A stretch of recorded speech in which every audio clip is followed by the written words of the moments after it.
যে নারী রান্না করার সময় তিনটি কাজ করবে ওই নারীর কপাল খুলে যাবে। আল্লাহ পাক রব্বুল আলামিন ওই নারীকে সম্পদশালী বানিয়ে দিবেন। আল্লাহ পাক রব্বুল আলামিন ওই নারীর ঘরে বরকত নাজিল করবেন। ওই নারীর ঘরে আল্লাহ পাক রব্বুল আলামিন রহমত নাজিল করবেন। অনেক মা বোনেরা এখন কিন্তু সংসারের ভিতরে সুখ চান, শান্তি চান, ঘরের ভিতরে রহমত চান, বরকত চান। বিশেষ করে যে সমস্ত নারীরা সংসারে বরকত চান তারা কিন্তু অবশ্যই এই তিনটি কাজ করবেন। দেখবেন আপনার ঘরের ভিতরে শান্তি আসবে এবং আপনার রান্না সুস্বাদু হবে এবং আপনার রান্না যারা খাবে তারাই আপনার প্রশংসা করবে।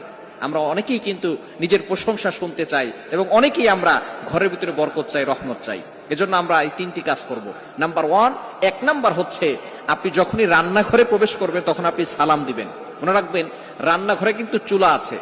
এই চুলা, গ্যাসের চুলা বলেন আর যেই চুলাই বলেন, এই চুলা থাকার কারণে যখন আপনি রাতের বেলা সেখানে থাকেন না, এখানে কিন্তু জিন জাতি থাকার সম্ভাবনা আছে। এই জন্য যখনই আপনি রান্নাঘরে ঢুকবেন তখনই সর্বপ্রথম এক নাম্বার কাজ করবেন, সালাম দিবেন, আসসালামু আলাইকুম ওয়া রাহমাতুল্লাহ। কেউ থাকুক আর না থাকুক, ঘরে যখনই প্রবেশ করবেন, যদি ঘরে কেউ নাও থাকে তারপরে সালাম দিবেন, কারণ ঘরের ভিতরে অনেক সময় শয়তান থাকে। আপনার সালাম দেওয়ার কারণে সেই শয়তান সেখান থেকে বের হয়ে যাবে। শয়তান আপনার ঘরের ভিতরে আর বসবাস করতে পারবে না, সেখান থেকে শয়তান বের হয়ে যাবে। আল্লাহ পাক রব্বুল আলামিন নিজে বলে দিয়েছেন, কোরআন খুলেন, আল্লাহ পাক রব্বুল আলামিন বলছেন 18 নম্বর পারা 17 নম্বর পৃষ্ঠার 13, 14, 15 নম্বর লাইন, সূরাতুন নূরের 61 নম্বর আয়াতে রব্বুল আলামিন বলেন, ফাইদা দাখালতুম বুয়ুতান ফাসাল্লিমু আলা আনফুসিকুম তাহিয়াতাম মিন ইনদিল্লাহি মুবারাকাতান তাইয়্যিবা। যেই ঘরে ঢোকার সময় কোনো ব্যক্তি যদি সালাম দেয়, আল্লাহ পাক রব্বুল আলামিন ওই ঘরের ভিতরে বরকত নাজিল করেন। আল্লাহ পাক রব্বুল আলামিন পবিত্র রিজিক সেখানে দান করেন। এজন্য এক নম্বরে নারীরা, মা বোনরা যারা রান্নাঘরে যাবেন সর্বপ্রথম সালাম দেওয়ার দরকার আছে না নাই?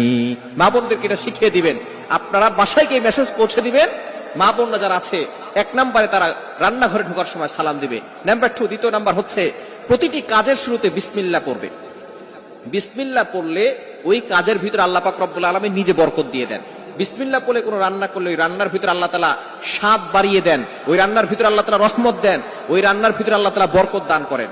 কিন্তু বর্তমান আমাদের সমাজের ম্যাক্সিমাম নারীরা রান্না করার সময় ডিজে গান শুনে, রান্না করার সময় হিন্দি গান শুনে, ইংলিশ গান শুনে, তারা ড্যান্স করে আর রান্না বান্না করে, যার কারণে ঘরের ভিতরে কোনো বরকত থাকে না। খবরদার, গান শুনবেন আর রান্না বান্না করবেন আর চিন্তা করবেন ঘরের ভিতরে বরকত নাই কেন। আপনি যদি বরকত পেতে চান, প্রত্যেকটা কাজের শুরুতে আপনি বিসমিল্লাহ পড়বেন। আপনি চাউল নিচ্ছেন, পড়েন বিসমিল্লাহির রহমানির রহিম। চাউল ধৌত করতেছেন, বলেন বিসমিল্লাহির রহমানির রহিম। মাছ কাটতেছেন, বলেন বিসমিল্লাহির রহমানির রহিম। আপনি গোশত ধৌত করতেছেন, বলেন বিসমিল্লাহির রহমানির রহিম। আপনি যেই কাজ